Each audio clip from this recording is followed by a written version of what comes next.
Salut à tous, alors aujourd'hui l'essai routier, là t'as entendu l'essai routier de la 306 de litrage DI-Break. Donc pour résumer, ce que j'ai fait dessus, donc tout le train avant est neuf, le train arrière aussi de chez ALS que j'ai monté avec mon voisin. Et donc voilà, donc il reste que des bricoles esthétiques, oui et non. Ce mécanisme de vitre impossible à trouver. Donc pour l'instant, je le fais tenir avec des petites bûchettes de Cajot, mais bon, ça me fait chier en parlant poliment. J'ai changé le rétro, donc celui-ci sera changé dans la semaine, à partir de demain quoi.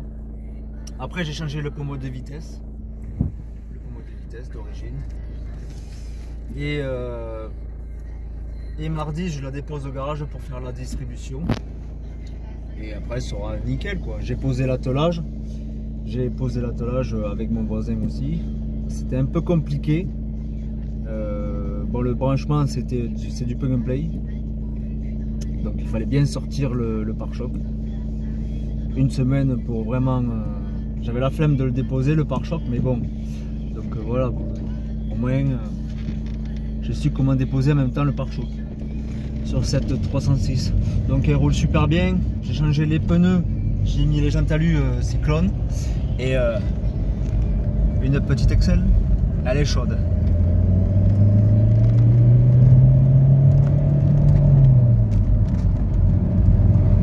Elle marche du tonnerre, franchement c'est... donc vous pouvez le voir, hein, 194 000. Donc c'est le kiff total quoi. C'est acheter 400 €, oui. J'ai fait des frais dessus, oui. Mais elle a le mérite d'avoir fait ses frais dessus quoi.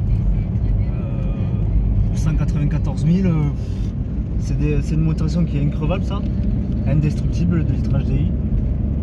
Vous avez beau lui taper dedans, regardez, et puis ça consomme que dalle quoi. Le plein, là je suis allé à un quart, 350 km à un quart. C'est... Et en lui tampant dedans, hein. Alors imaginez-vous en conduisant en conduite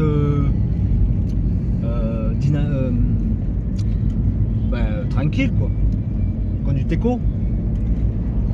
Donc c'est franchement c'est le daily parfait en fait. Pas cher en assurance, pas cher en entretien, pas cher à l'utilisation quoi. Le train arrière, je l'ai changé qu'une seule fois, je vais plus le changer puisqu'il a été renforcé et avait émis des graisseurs. Donc ça, une fois une révision, je mets de la graisse. Puis voilà, c'est... Je vais vous montrer l'extérieur après. Mais ça marche, mais un truc de fou. C'est le kiff total. C'est le plaisir de la prendre pour pas cher. Voilà ce que je peux vous dire quoi. Après on est en route de campagne, hein. Je peux m'amuser à la conduite sportive. Après des fois je me tâte à la faire une reprogrammation en stage 1.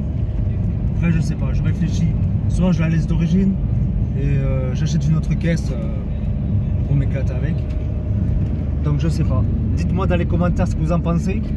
Si je lui fais faire un stage 1 ou si je la laisse d'origine. Parce que moi après j'adore tout ce qui est d'origine. Après j'ai jamais fait moi de stage sur que ce soit quelques voitures. Jamais fait. Donc si je dois le faire, ça sera ma première fois. Donc dites-moi dans les commentaires ce que vous en pensez. Et donc voilà, ce sera pas pour de suite. Parce que j'ai d'autres priorités. Et donc voilà. Donc là la distribution va me coûter 668 €. Ouais, c'est plus cher que l'achat du véhicule, mais bon, c'est pas grave. C'est il faut bien. Parce que j'ai essayé d'appeler Peugeot, sachant qu'elle a été suivie là-bas, ils n'ont pas retrouvé l'historique. Ça, je trouve ça chelou déjà. Mais c'est pas bien grave. Au moins, elle aura été faite pour 5 ans et 150 000 km.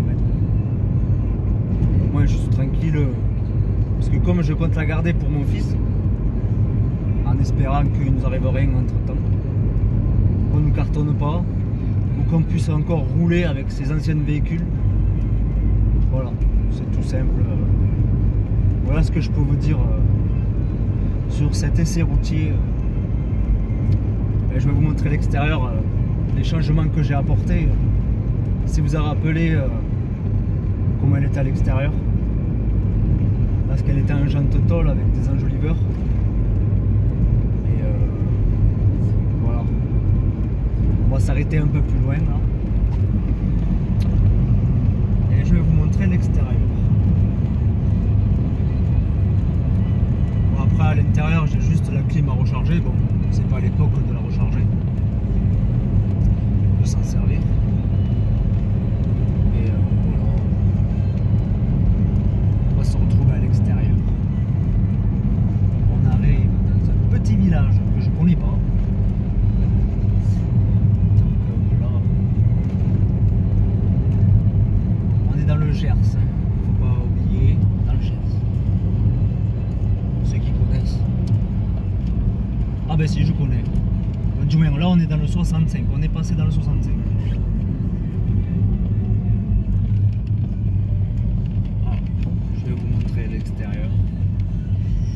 Voilà, comme ça gêne pas. Allez, pour 3 secondes. Allez, c'est parti. Donc, comme vous pouvez le voir, je lui ai mis des jantes cyclones d'origine avec des pneus neufs. Alors je vais vous dire, ces pneus sur route mouillée, c'est de la merde. Ils accrochent rien du tout. Mais sur pneus sur route sèche, ils accrochent. Donc voilà, pareil à l'arrière. Le petit attelage du Seigneur. Donc franchement, et donc le rétro je l'ai changé, celui-là, et parce que là-bas je vais vous montrer à l'autre. Voilà quoi, il tient celui-là. Donc celui-là je changerai demain soir. Et après, ça a de la gueule. Comme ça là. Et elle tourne quart de tour. Quart de tour. Voilà quoi, les petits changements, ça lui donne de la gueule, ces jantes. Pouh. Et le train arrière, ben, depuis que je l'ai changé, nickel. Donc n'hésitez pas, si vous possédez une ancienne Peugeot avec le train arrière défectueux, le garage ALS à 25 minutes de Bordeaux, vachement sympa. Franchement, je regrette pas de l'avoir changé. 330 €. Nickel. Donc voilà, sur cette petite essai et sur l'essai de cette 306 que je compte bien garder. N'hésitez pas à mettre dans les commentaires ce que vous en pensez, et aussi au niveau de la reprogrammation du stage 1, si je le fais ou pas. Pour l'instant je ne sais pas. Donc sur ce, à très bientôt pour une nouvelle vidéo et passez un bon week-end. Donc voilà. Ciao ciao.